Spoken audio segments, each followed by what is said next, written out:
course, during the Civil Rights Movement, I can remember the first time Martin Luther King came to Petersburg, and I was working at Central State, and that snowy night, my husband went to it, but I was sick. So I missed that first mass meeting that they had, but they went through that snow, you know all about that.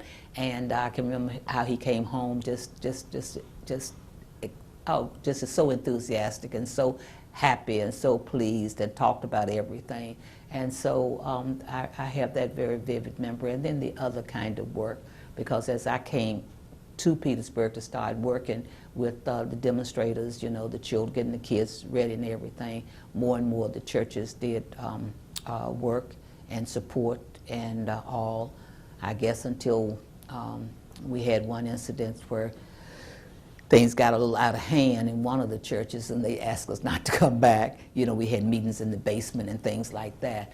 But basically, they were extremely helpful in terms of everything we did. I can remember at Bethany Church in the basement, you remember when they had the blank card for registration, and you had to teach the people how to fill out answer these questions that were not there, that they had to memorize and fill out that card. I remember working there with some of the people from Blandford to teach them how to register to vote. So yeah, the work was all over the church. Everybody was involved in it.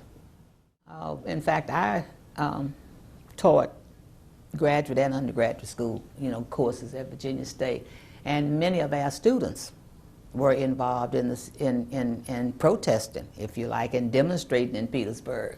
And in our department, one of the things we said was that all of you may not go to jail, but you have some role to play. And so I can never will forget, I had a graduate course, and these two young men were they were tight buddies. And one of them stayed in Petersburg. Every time you look, he was picked up, he was in jail and all.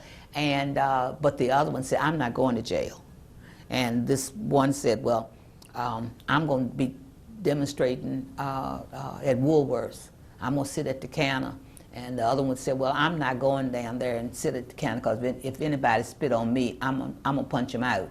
And so what we did with that group, to give you an example of how we kind of even worked at the individual level, I insisted that the one who could not protest, you know, openly, would take good notes and have the notes ready for the class for the one who was out protesting.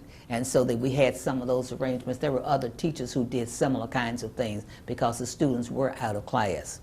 If they were in jail or if they were in the streets or wherever they were, going to a meeting or what have you. And so we said, okay, you still have to finish college, but you can help each other, and both of you can make a contribution in your own way.